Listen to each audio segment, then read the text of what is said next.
تسليم على سيدنا محمد بن عبد الله وعلى آله وصحبه ومن والاه ولا حول ولا قوة إلا بالله أما بعد رب اشرح لي صدري ويسر لي أمري واحلل عقدة من لساني يفقهوا قولي. Alhamdulillah, teman-teman sekalian, alhamdulillah kita dipertemukan lagi di kesempatan yang mulia ini, di waktu yang mulia ini untuk mempelajari sesuatu yang mulia, yakni tentang kepenulisan sejarah kepenulisan Al-Quran yang insya Allah kita lanjut mulai dari halaman 20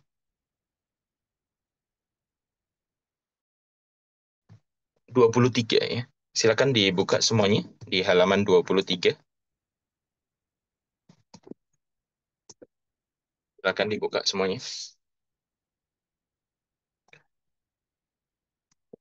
Kita kemarin sudah membahas tentang iskalat atau permasalahan-permasalahan yang diutarakan oleh kaum kafir Quraisy atau kaum-kaum yang menentang keberadaan Nabi itu sendiri, baik di zaman lalu atau zaman sekarang, ya. Terlebih pertanyaan-pertanyaan itu ditanyakan atau diajukan kepada kita sebagai seorang Muslim, tidak lain tidak bukan tujuannya adalah untuk membuat keimanan kita runtuh akan Nabi Muhammad, membuat keimanan kita berkurang kepada Al-Quran. Ya, jadi insya Allah setelah iskalat atau permasalahan-permasalahan yang kita ketahui ini, insya Allah kita akan mendapatkan jawabannya ya melalui jawaban-jawaban di halaman berikutnya. Baik, silakan dibuka di halaman 23 yang paling akhir, Ar-Raqu fi Kalamil Arab. Silakan dibuka semuanya. Baik, Ar-Raqu sendiri itu artinya lembaran atau kertas ya, yang sudah pernah kita bahas bahwasanya Ar-Raq itu adalah lembaran atau kertas. Nah, kita kemarin sudah membahas bahwasanya ar-raqq itu apakah dipakai untuk menulis Al-Qur'an atau dipakai untuk menulis kalam-kalam Arab atau syair-syair Arab. Kita harus tahu ya, apakah mereka orang Arab ini menggunakan rok ya, semacam lembaran kertas perkamen pada zaman dahulu sebelum adanya Nabi Muhammad. Ya, ini kita cari dalilnya. Jadi begini, orang Arab itu kalau suka dengan sesuatu, ingin mempublikasikan sesuatu, ingin bercerita tentang sesuatu itu tidak seperti kita yang melalui cerita pendek atau cerita dongeng dan lain sebagainya. Tapi orang Arab itu terkenal dengan salah satu ciri khasnya adalah pintar dalam membuat syair. Jadi kalau mereka mengungkapkan sesuatu, kemudian ingin apa namanya menceritakan tentang sesuatu, pasti mereka ini menyatakannya atau mengungkapkannya salah satunya lewat bentuk syair. Ya. Jadi jangan sampai kita apa namanya ketika mendapatkan dalil-dalil, nah itu juga apa namanya salah satunya dengan syair. Ya. Kalau kita mengetahui kaidah-kaidah bahasa Arab, contoh nahwu, sorof dan lain sebagainya, itu juga banyak diambil dari syair. Ya. Baik, kita mulai Ar-Raqu fi Kalamil Arab, lembaran atau perkamen kertas dalam apa kalamnya orang-orang Arab. Walaysa dan tidak ada annal Quran al-Karim bahwasanya Quran al-Karim itu arsyadal muslimina ila istikhdamir raqi lil kitabah fahasiba. Quran sendiri itu tidak pernah menunjukkan bahwasanya seorang muslimin itu menggunakan raq ya atau perkamen untuk menulis. Akan tetapi orang Arab itu menggunakan raq tersebut, menggunakan apa perkamen tersebut, lembaran tersebut untuk menulis ya. Mingko beli nuzulil ayat sebelum turunnya ayat. Jadi jauh sebelum turunnya ayat kepada Nabi Muhammad Shallallahu Alaihi Wasallam itu orang-orang Arab kalau mau menulis sesuatu, ada surat yang ingin ditulis, ada apapun yang ingin ditulis, mereka itu menulisnya salah satunya atau salah satu medianya adalah rok. Wa yadhkurunahu katsiran fi syi'rihim. Bahkan mereka ini menyebutkan kata rock itu dalam syairnya mereka. Jadi mereka menunjukkan apa penggunaan rock ini dalam eh, dalam syair-syair mereka. Ya. Salah satu contoh syairnya adalah syairnya Akhnas ibn Syihab. Ya. قال الأخنس ابن شهاب الثعلبي لابنة حطان ابن أوف منازل كما رقش الأنوان في رك كاتب. Nah, itu ini artinya mungkin terlalu ini ya, apa namanya tidak bisa dipahami karena ini butuh belajar tentang ilmu syair seperti ilmu arud, qawaid, darurat syair tidak masalah. Ya. Libnani Hittan bagi putrinya Hittan ibn Auf yang memiliki banyak rumah. Seperti halnya seorang penulis yang menulis judul puisinya dalam lembaran. Nah, ini maksudnya apa namanya? Tidak usah kita artikan secara gamblang ya, karena kita bukan belajar syairnya, tapi kita mempelajari sejarah kepenulisan Al-Qur'an. Di sini disebutkan kata rock ya, seperti halnya seorang penulis yang menulis puisinya dalam lembaran-lembaran perkamen. Nah, ini menunjukkan menjadi dalil, menjadi hujah bahwasanya seorang penulis pada zaman dahulu itu juga menggunakan perkamen dalam menulis tulisannya atau syairnya. Begitu juga Tarfah ibn Abd juga pernah membuat syair yang bunyinya kasuturi raqi raqshuhu bidduha marqishi yashummu. Ya, seperti halnya garis-garis yang berbintik-bintik di apa namanya itu di apa namanya? Apa sih kalau panjang itu titik-titik-titik kemudian dirangkai ya, dirangkai disatukan ya dalam suatu perkamen, kata-kata perkamen lagi, bituha pada waktu pagi garis-garis tersebut tercium dan atau berbau ya. Ya, di sini menunjukkan bahwasanya apa namanya? Kata rock atau perkamen juga dipakai dalam di sini ya di syair ini menunjukkan rock ini sudah familiar atau kata-kata rock perkamen ini sudah familiar terdengar oleh para penulis pada zaman dahulu.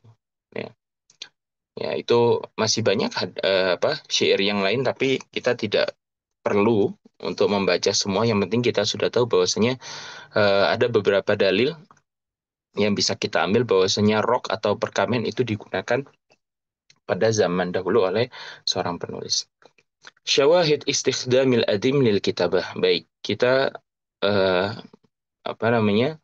Sekarang beralih untuk penggunaan apakah kulit itu digunakan untuk menulis?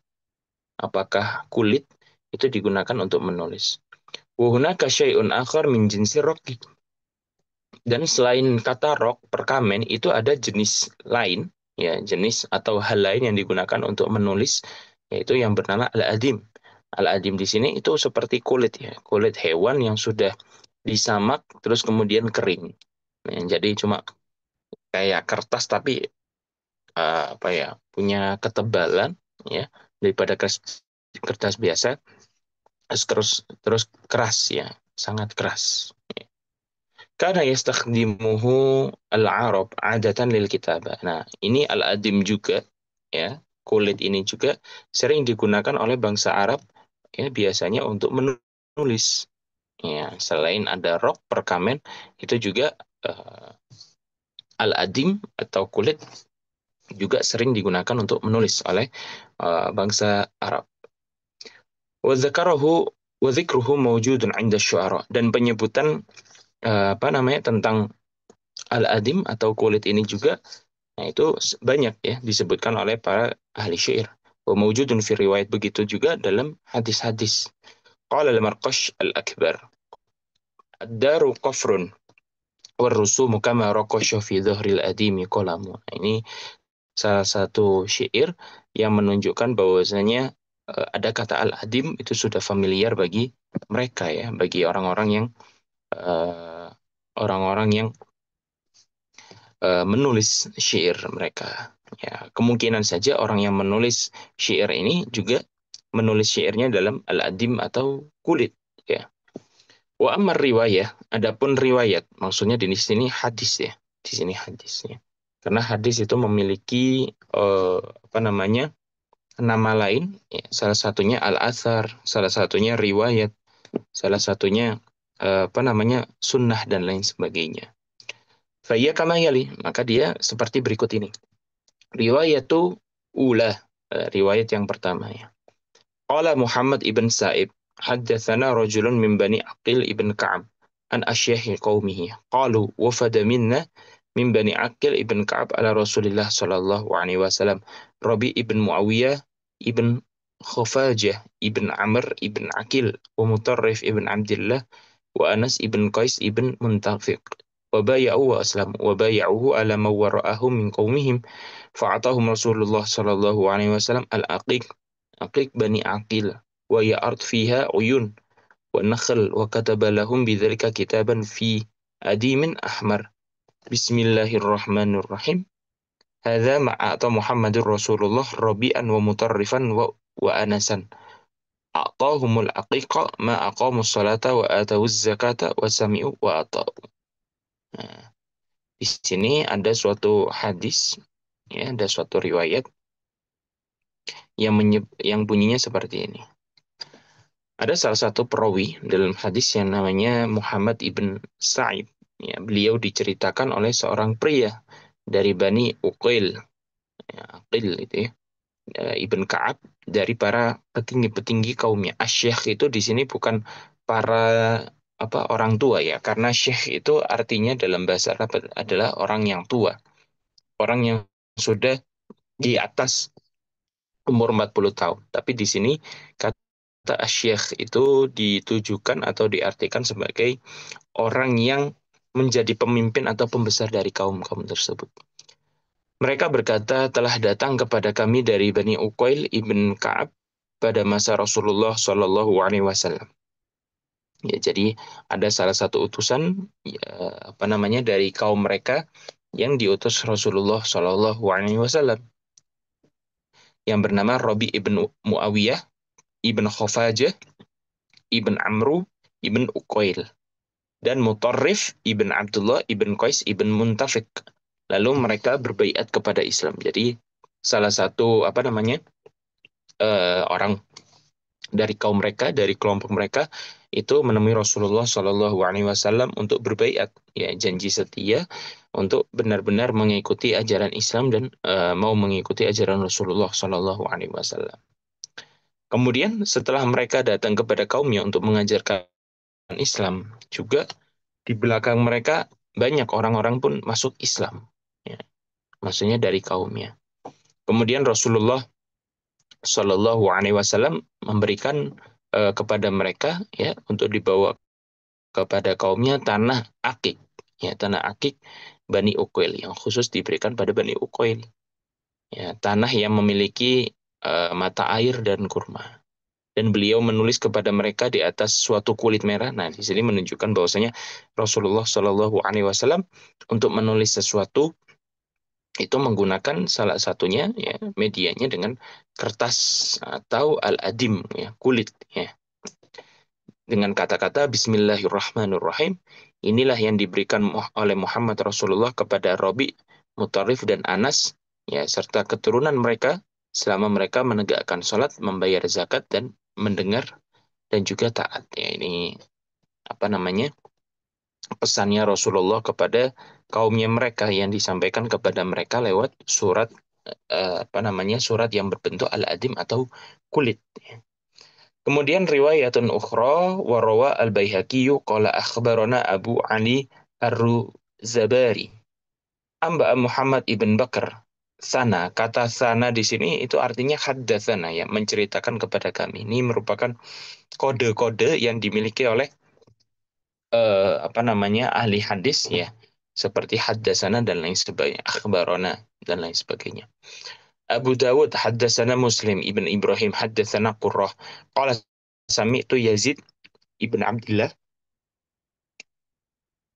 yani ibn Syakhir qala kunna bil marbat faja'a rajulun ash'atha ar-ra's biyadihi qit'atun adimin ahmar fakulna ka'annaka min ahli al-badiyah qala ajal قلنا ناولنا هذه القطعة الأديم فناولنا فقرأنا ما فيها فإذا فيها من محمد رسول الله صلى الله عليه وسلم إلى بني زهير ابن أقيش أنكم إن شهدتم أن لا إله إلا الله وأن محمد رسول الله وأقمتم الصلاة وآتيتم الزكاة وآتيتم الخمسة من المغنم وسهم النبي صلى الله عليه وسلم وسهم الصفي أنتم آمنون بأمان الله ورسوله فقلنا من كتب لك هذا قال رسول الله صلى الله عليه wasallam.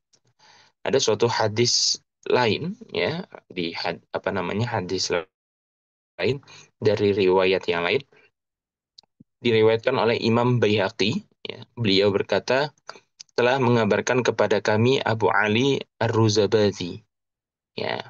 Beliau dari Muhammad ibn Bakar ya, dari gurunya yang bernama Muhammad bin Bakar ibn eh,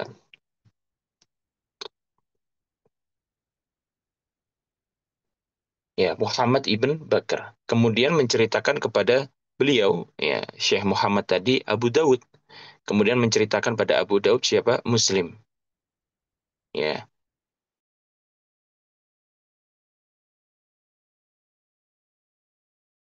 Kemudian yang menceritakan pada Muslim, nah itu mendengar Qurra sendiri mendengar daripada Yazid ibn Abdullah ibn Syuhair. Beliau berkata ketika kami berada pada suatu daerah yang bernama Al-Barid, ya. Kemudian datang seorang pria dengan kepala yang dipenuhi uban, maksudnya sudah sangat-sangat tua ya. Di tangannya ada potongan kulit merah. Ya. Kemudian maksudnya potongan kulit merah di sini adalah ya kertas yang bentuknya seperti kulit pada zaman dahulu yang di situ ditulis beberapa perihal atau perkara. Kemudian kami katakan kepada dirinya, wahai orang desa, berikanlah kepada kami kulit tersebut, ya, agar kami bacakan. Ya, di sini berarti apa menunjukkan ya Rasulullah Shallallahu Alaihi Wasallam ketika memberi pesan pada kaum kaum itu juga menggunakan medianya kulit kulit kering gitu. Di dalam tulisan tersebut atau perkamen tersebut ada tulisan demikian dari Muhammad Rasulullah Shallallahu Alaihi Wasallam pada Bani Zuhair ibn Ayyash bahwa mereka bersaksi tidak ada Tuhan selain Allah dan Muhammad adalah Rasulullah dan bahwa mereka menegakkan salat dan menunaikan zakat. Ya, ini apa namanya sama ya konteksnya atau isinya sama. Ya, karena Nabi Muhammad Shallallahu Alaihi Wasallam itu hanya menekankan yang penting kalian bersaksi bahwasanya tiada Tuhan selain Allah dan tidak ada Rasul selain Muhammad. Nah, itu saja. Terus kalian sholat, kalian zakat, itu sudah cukup bagi Rasulullah Shallallahu Alaihi Wasallam ya. Kemudian riwayatun ukhra ats-tsalitsah. Ini ada riwayat lain yang ketiga ya. Warawa at-Tahawi qala haddatsana Salih ابن عبد الرحمن قال حدثنا القعنبي قال حدثنا سليمان ابن بلال عن أتباه ابن جبير أن مروان ابن حكام خطب فذكر مكة وحرمتها وأهلها ولم يذكر المدينة وحرمتها وأهلها فقام رافع بن خديج رضي الله عنه فقال ما لي أسمعك ذكرت مكة وحرمتها وأهلها ولم تذكر مدينة وحرمتها وأهلها وقد حرم رسول الله صلى الله عليه وسلم ما بين لابتي المدينة وذلك عندنا في الأديم الخولان إن شئت أقرأتك فقال مروان قد سمعت حدثنا محمد بن خزيمة وفد وفهد قال حدثنا عبد الله بن صالح قال حدثني الليث قال حدثني ابن الهاد عن أبي بكر محمد بن عبد الله بن عمرو بن عثمان عن رافع بن خديج رضي الله عنه أنه سمع رسول الله صلى الله عليه وسلم ذكر مكة ثم قال Inna Ibrahim alaihissalam haram Makkah wa ini haramtu ma baina libtaiha yakni al-Madinah. Ya, ini ada salah satu hadis yang menceritakan yang bunyinya sebagai berikut. At-Tahawi telah meriwayatkan bahwasanya beliau mendengarkan langsung dari Saleh ibn Abdurrahman. Saleh ibn Abdurrahman mendapatkan hadis ini dari Al-Qa'nabi. Ya. Al-Qa'nabi mendapatkan hadis ini dari Sulaiman ibn Bilal. ya daripada Utsbah ibn Jubair bahwasanya Marwan bin Hakam itu pernah berkata demikian. Ketika Marwan bin Hakam ini khutbah atau apa namanya seperti khutbah Jumat ya, beliau itu menceritakan tentang Mekah ya karena Marwan bin Hakam ini orang Mekah ya. Beliau menceritakan Mekah, kemudian haramnya Mekah ya, karena tanah haram itu di muka bumi ini ada dua ya. Salah satunya adalah Mekah dan satunya lagi adalah kota Madinah. Beliau menceritakan tentang kota Mekah, terus kemudian beliau menceritakan tentang eh, haramnya kota Mekah ya. Haram di sini maksudnya tanah haramnya kota Mekah. Wa ala dan para penduduk-penduduknya Mekah. Walam yazkur Madinah. Nah, sedangkan beliau ini tidak menyebut Madinah ya. Jadi seakan-akan itu yang didengar oleh salah satu apa namanya beberapa orang ini seakan-akan beliau ini karena orang Mekah terus mengunggulkan Mekah terus tidak pernah mengunggulkan kota Madinah sama sekali. Padahal di kota Madinah itu Rasulullah Shallallahu Alaihi Wasallam diwafatkan.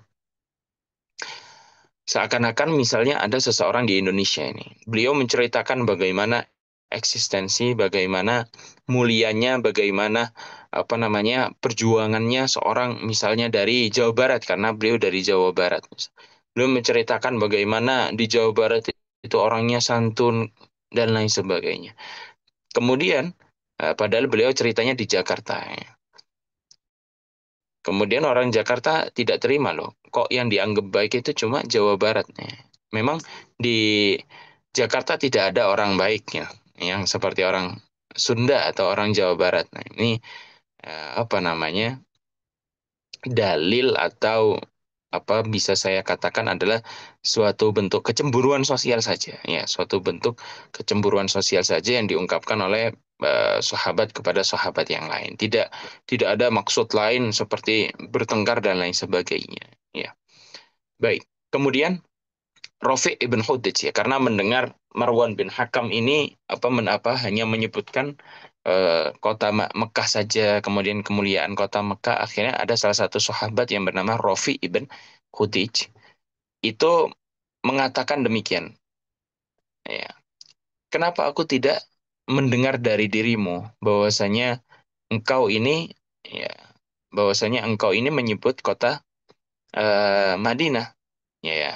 Hanya apa yang aku dengar itu kamu selalu menyebutkan kota Mekah saja dan menyebutkan kemuliaan kota Mekah, sedangkan kamu belum menyebutkan kemuliaannya kota Madinah. Ya, padahal Rasulullah sendiri itu apa namanya membanggakan atau menjadikan dua tanah ini adalah tanah haram. Ya, dua-duanya tanah haram. Nah, itu juga bisa kamu temukan ya atau misalnya bukti tersebut bahwasanya Rasulullah Shallallahu Alaihi Wasallam itu membanggakan kota Madinah. Kemudian juga beliau itu juga mengharamkan kota Madinah itu dalam Adim Khawlani. Ya, ada suatu secarik kulit begitu ya dari bangsa apa namanya yang ditulis oleh Khawlani. Nah, itu di situ Rasulullah Shallallahu Alaihi Wasallam menjelaskan tentang keharamannya kota Madinah. Sampai beliau menantang, kalau kamu mau, tak bacain sini. Apa namanya, kalau kamu masih nggak menyebutkan kemuliaan kota Madinah, sini tak bacain saja. Ya, ya. Bahwasanya beliau menantang demikian. Ya, menantang demikian. Faqala Marwan, kemudian Marwan bin Hakam, ya itu beliau berkata, aku sudah dengar hal tersebut dari Muhammad ibn Khuzaimah. Terus kemudian dari Fahad. Ya, beliau itu mendapatkan dari Abdullah ibn Soleh. Kemudian Abdullah bin Soleh dapat dari gurunya yang bernama Al-Laits. Qala haddatsani Ibn Al-Had an Abi Bakar. Beliau Al-Laits dapat dari Ibn Al-Had daripada Abu Bakar gurunya Muhammad Muhammad dari Abdullah ibn Amr ibn Utsman daripada Rafi ibn Khutij radhiyallahu an bahwasanya beliau mendengar langsung dari Rasulullah Shallallahu alaihi wasallam tentang penyebutan Mekah ya qala inna Ibrahim alaihissalam haram Makkah wa ini haramtu ma baina libtayha ya'nil Madinah ini salah satu apa namanya isi atau dari pesan dari Rasulullah Shallallahu alaihi wasallam yang terdapat dalam Adim Khawlani atau secari kulit, ya, kulit yang ditulis oleh Khawlani, ya, bahwasanya Rasulullah Shallallahu Alaihi Wasallam itu mengharamkan kota antara dua kota, yakni kota Madinah dan juga kota kota Mekah, ya. Kemudian ada riwayat lain, yakni riwayat yang keempat, warahu Muslim bi syai'in min ikhtilaf. Qala hadatsana Abdullah ibn Maslamah ibn Qa'nab, hadatsana Sulaiman ibn Bilal an Utsbah bin Muslim. An-Nafi' ibn Jabir anna Marwan ibn Hakam khataba an-nasa fa dzakara Makkah wa ahlaha wa haramatha.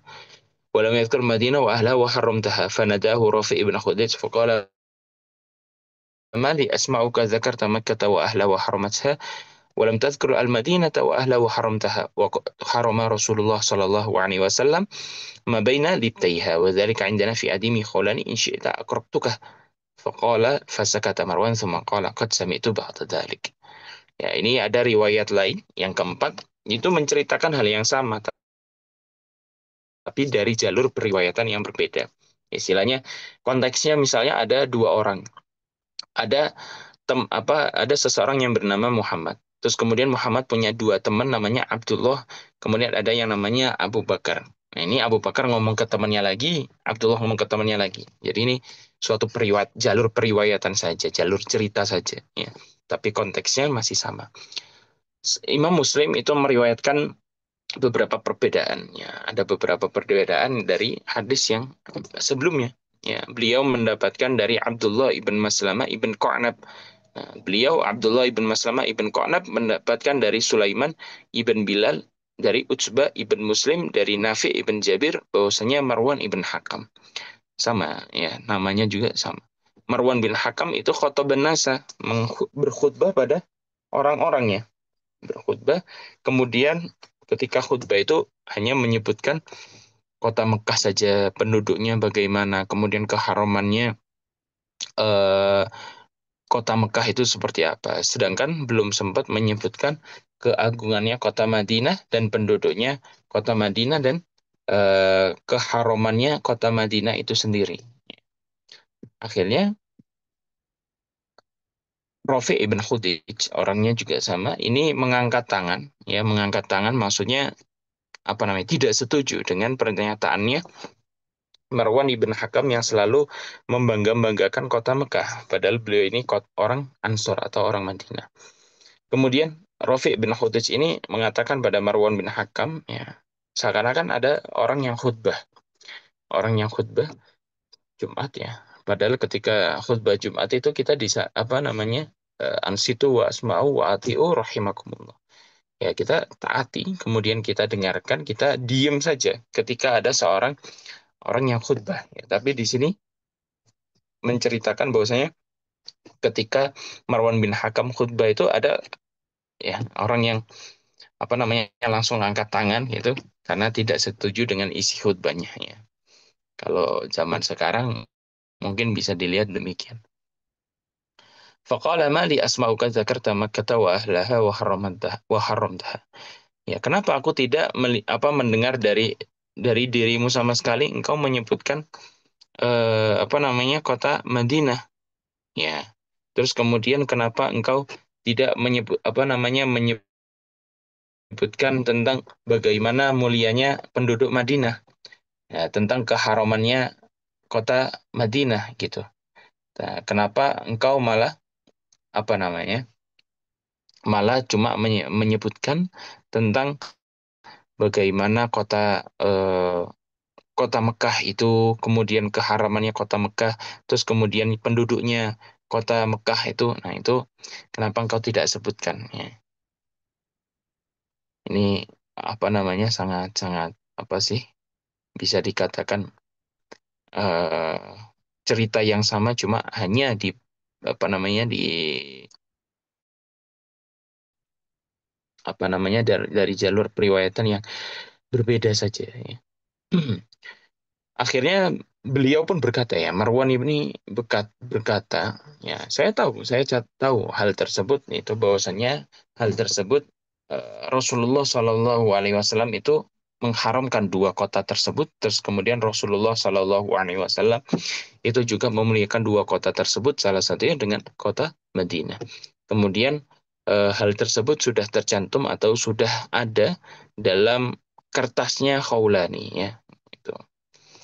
Kemudian riwayat yang lainnya ya, kita bahas sampai suhuf ya. Habis itu nanti ada pertanyaan ya, dibuka pertanyaan ya.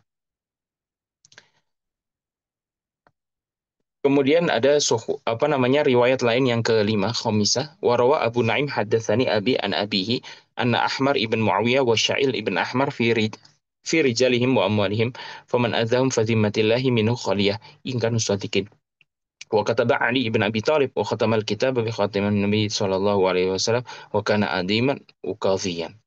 Ada riwayat lain yang kelima itu menyatakan bahwasanya seorang yang bernama Abu Naim itu pernah meriwayatkan suatu hadis ya. Beliau itu mendapatkan hadis ini dari bapaknya. Bapaknya itu daripada bapaknya lagi. Jadi ini jalurnya jalur keluarga ya. Dari bapaknya ke bapaknya lagi tentu ini kakeknya. Bahwasanya Ahmar ibn Muawiyah, Wasyail ibn Ahmar. Ini apa namanya bapak dan anak ya. Ahmar ibn Muawiyah, terus kemudian Syail ibn Ahmar. Fi rijalihim dalam kelompok-kelompok mereka wa amwalihim dan harta-harta mereka. Faman azam barang siapa yang menyakiti mereka ini fadzimatillahi minhum. Mereka ini berada dalam tanggungan Allah. Ya, jadi kalau kamu apa namanya istilahnya rese atau melakukan hal-hal yang tidak diinginkan kepada orang ini, kamu urusannya itu dengan Allah. Itu apa namanya? Maksudnya fadzimatillahi minhu itu demikian. Kemudian Ingkan swadikin kalau mereka ini orang yang jujur, maksudnya orang yang menepati janji pada Rasulullah. Ya, maka mereka dalam zimah atau dalam tanggungannya Allah Subhanahu wa taala. Kemudian Ali ibn Abi Thalib itu menuliskan suatu surat bagi mereka. Kemudian Nabi Shallallahu alaihi wasallam itu khatam atau cap ya, mengecap surat tersebut istilahnya mentempel ya, memvalidasi bahwasanya surat tersebut dari Rasulullah Shallallahu alaihi wasallam. Nah, ketika Sayyidina Ali ini menulis suatu surat untuk mereka berdua ini, itu ditulis dalam apa? Nah ini wakana aziman ukazian, Sayyidina Ali ini menulis dalam apa namanya kertas atau dalam kulit ya, di dalam kulit kering ya. Kemudian ada riwayat lain yang keenam, riwayatun ukhra sadisah warawa aidan, ya ini maksudnya rawa aidan maksudnya Abu Naim pun meriwayatkan hal yang sama. Haddatsana Sulaiman ibn Ahmad, haddatsana Ahmad ibn Muhammad ibn Sadaqah, haddatsana Muhammad ibn Marzuq, haddatsani Abdul Ghaffar, ya, ibn Munkiz ibn Husain ibn Hajwan ibn an Aufa ibn Maula qala ataitu an-nabiy sallallahu alaihi wasallam فأقطعني الغميم وشرط علي وابن السبيل أول ريان فأقطع سائدة رجلا منا بئرا بالفلاح. Ini hadis lainnya tidak perlu kita bahas ya, kita langsung ke suhuf saja ya, ya karena apa namanya waktunya mungkin tidak cukup kalau kita bahas semua dan konteksnya juga sama ya. Daripada kita mengulang waktu lagi ya. As-suhuf was-sahifah. Nah, selain daripada ada yang namanya perkamen, arok, kemudian ada apa namanya kulit kering yang dinamakan al-adim, ada media-media lain untuk menulis apa namanya surat, untuk menulis syair, untuk menulis Al-Qur'an. Itu salah satunya pada suhuf wa sahifa. Suhuf itu lembaran-lembaran, jamak taksir atau bentuk ruler, bentuk banyak daripada sohifah. Ya, jadi seperti ini misal. Kalau saya punya satu lembar kertas ini, nah ini namanya sohifah. Satu halaman ini namanya sohifah. Ya. Tapi kalau banyak halaman, banyak lembaran kertas, ya ini contoh lembaran Anda banyak berapa lembaran. Nah ini namanya suhuf. Ya. Jadi kalau satu lembaran begini saja namanya sohifah, tapi bentuk banyak dari lembaran ini, misalnya ada 3 lembaran yang ada di tangan saya ini namanya suhuf. Ya. Jadi kalau ada yang mengatakan Nabi Ibrahim mendapatkan beberapa suhuf, Nabi Sulaiman mendapat beberapa suhuf. Ya,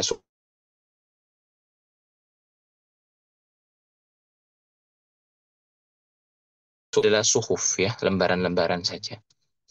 Wa hunaka lafdun akhar ista'malahu al-Qur'anu li syai'in yaktubu alaih wa huwa lafadz suhuf haitsu qala ta'ala. Dan ada beberapa media lain yang digunakan Quran ya untuk menyebutkan sesuatu yang ditulis atasnya. Jadi Quran sendiri menyebutkan bahwasanya ada media-media lain itu yang digunakan oleh Rasulullah Shallallahu Alaihi Wasallam untuk menulis Al-Quran. Salah satunya suhuf ya. Jadi suhuf ini sudah familiar pada zaman Rasulullah Shallallahu Alaihi Wasallam atau di kalangan bangsa Arab sendiri untuk menulisnya, untuk media tulis menulis. Bahkan dalam Quran sendiri kata suhuf itu disebutkan beberapa kali ya, menunjukkan keagungan atau posisi tentang suhuf sendiri di mata Allah Subhanahu wa taala. Lam yakunil ladzina kafaru min ahlil kitabi wal musyrikin munfakkina hatta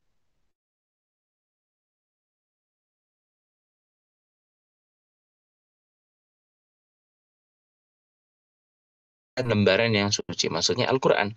Ya, jadi Al-Qur'an itu ketika turun dikabarkan kepada Nabi, terus kemudian Nabi ngomong ke sahabatnya untuk ditulis, ya, kemudian untuk disampaikan kepada umatnya. Maksudnya suhufnya di situ lembaran. Karena dulu Al-Quran itu tidak turun secara mujama'an atau langsung ya, satu jebret masuk, enggak. Atau ada kitab suci turun dari langit, enggak. Tapi apa namanya, satu wahyu disampaikan kepada Nabi, kemudian ditulis oleh salah satu sahabat seperti Zaid bin Sabit atau Muawiyah. Kemudian apa namanya, Nabi bepergian, datang lagi, kemudian ditulis lagi begitu. Jadi apa namanya, ditulisnya itu per lembaran. Kemudian pada akhirnya pada zaman Sayyidina Abu Bakar baru lembaran-lembaran tersebut dikumpulkan untuk menjadi satu. Fiha kutubun qayyimah, di dalamnya ada tulisan-tulisan yang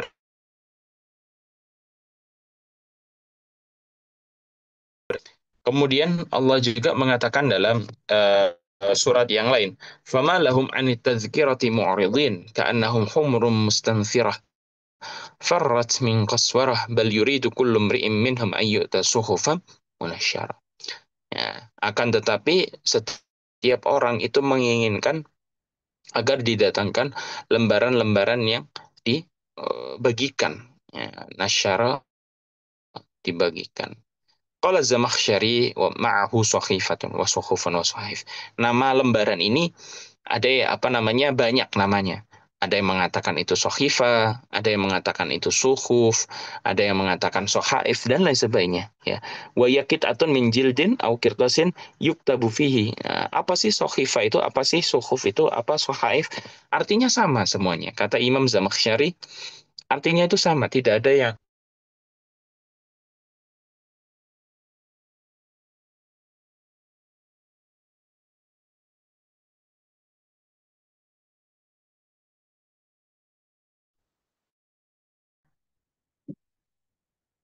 ya baik.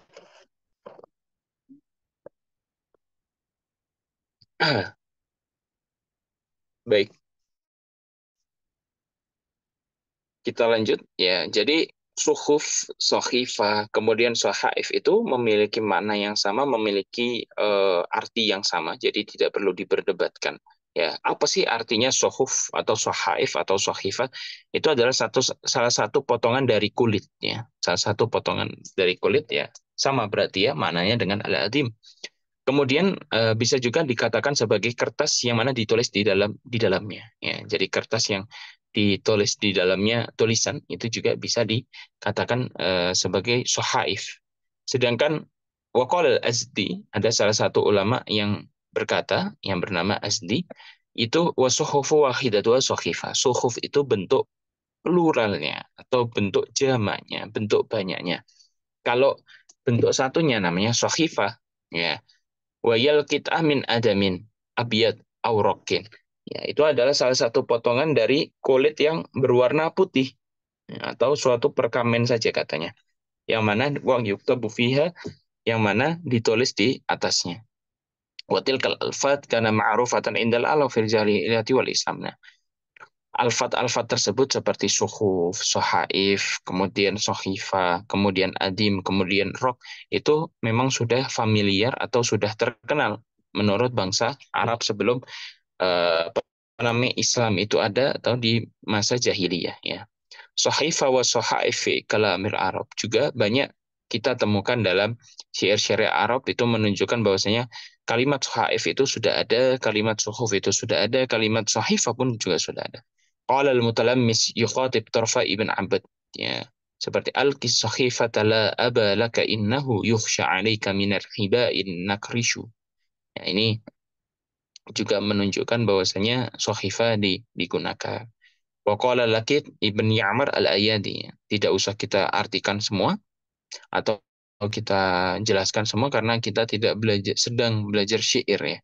Ya intinya adalah kita memahami bahwasanya ada syawahid atau dalil dari syair Arab tentang penggunaan suhuf atau sahifa atau sahaif ini. Salamun fis sahifati min laqitin ila man bil jazirati min iyadin bi anna laytha kisra qad atakum fala yashmalukum sukun niqadi atakum minhum sittuna alifan yazujjuna al kataib kal jaradi ala hanaki atainakum fahada awani halakikum kahalaki adi ya wa qala ibn Tasriyah wa huwa syairun humasi So'aifu indi lil itabi tawaituha satansharu yawman wal itabu tawilu fala tahmili dhanbi wa anta dha'ifatun fahamli dami yawmal hisabi thaqilu. Itu merupakan ya, syair-syair ya syair-syair dalam bahasa Arab yang menunjukkan tentang penggunaan sohaif atau suhuf atau sohifah dalam bangsa Arab itu sendiri. Baik. Ya, silakan kalau ada yang bertanya silakan diajukan di kolom obrolan.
Baik, Kak, kalau misalnya tidak ada pertanyaan, kalau sudah jelas Afwan, Ustaz. penjelasannya, Kami iya, eh, silakan. apa Oh ya, iya, mohon maaf sebelum, Ustaz.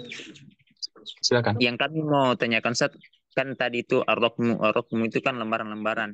As-sohwu juga lembaran-lembaran, Ustaz ya. Mm-mm. Apa perbedaannya, Ustaz? Karena sama-sama lembaran. Apa yang membedakan? Nah, Begitu pertanyaan kami, Ustaz. iya. Eh, Rok, kata rok kan tadi kita sudah mempelajari ada kata arroku, ada kata al-adim, ya, kemudian ada kata as-suhuf, ya. Jadi lembaran di sini hampir semuanya dikatakan sebagai lembaran, tapi yang membedakan adalah bahannya, bahannya. Kalau misalnya sohifah atau suhuf itu seperti kertas pada dasarnya, kertas yang apa namanya biasa kita temui itu namanya suhuf atau sohifah.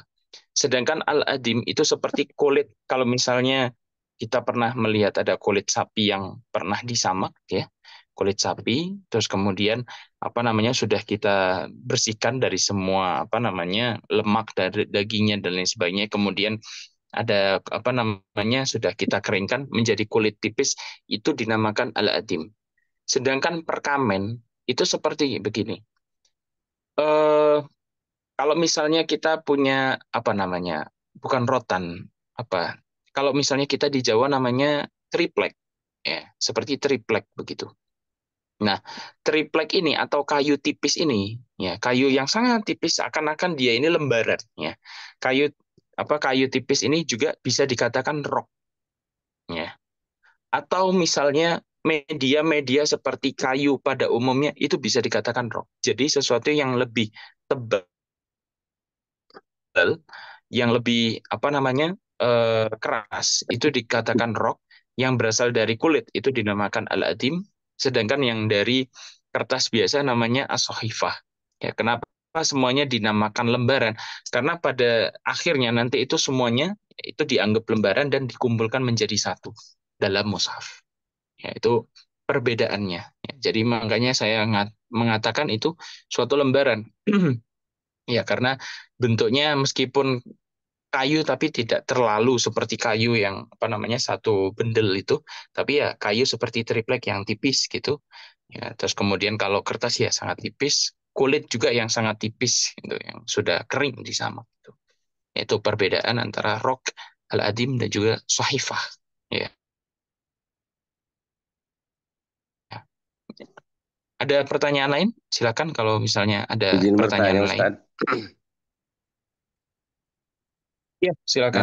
Terkait terkait tadi ada Muawiyah gitu ya, Ustadz ya. Mungkin ingin diperjelas sedikit Iya. karena dulu saya pernah punya teman di kantor yang mengaku memang Syiah dan selalu membahas Muawiyah Muawiyah. Saya pun tidak paham gitu ya. Yang mungkin Iya. kronologi terkaitan dengan ini kan Muawiyah itu dia sebagai penjaga wahyu dan juga dia sebagai politik ya di Hmm. masa itu. Nah, mungkin Iya.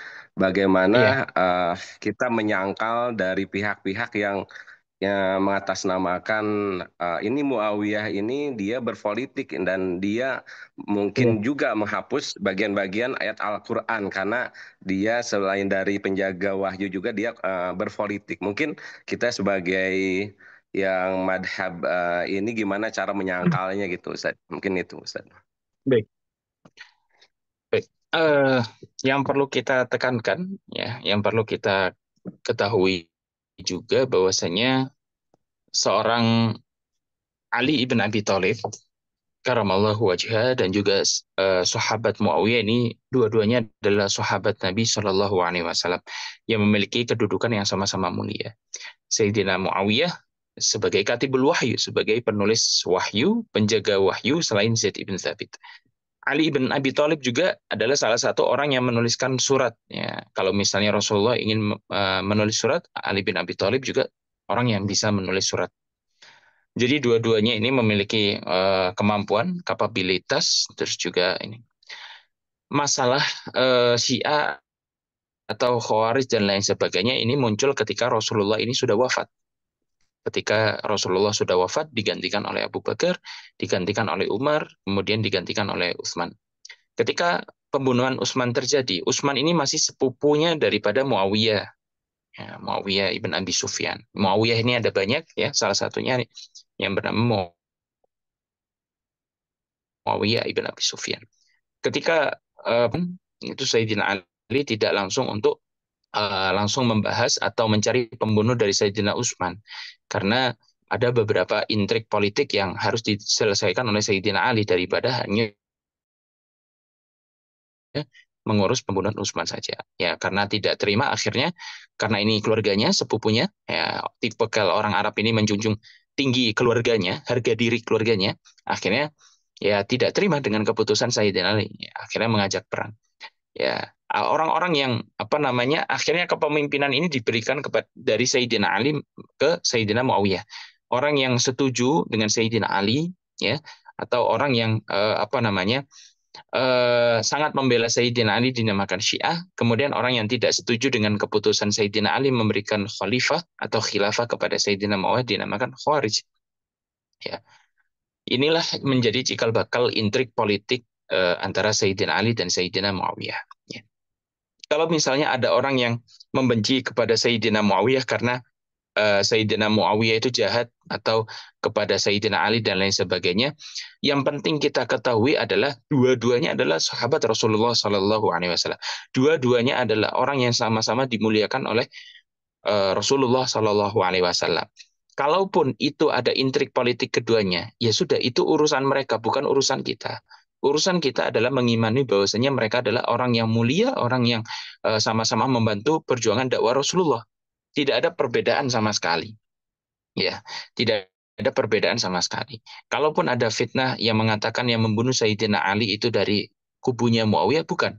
Tapi yang membunuh Sayyidina Ali adalah apa namanya, orang yang tidak terima dengan keputusan Sayyidina Ali, termasuk dari pengikut Sayyidina Ali yang bernama Abdurrahman ibn Abi Muljam. Ya, jadi tidak perlu kita perdebatkan secara serius ya.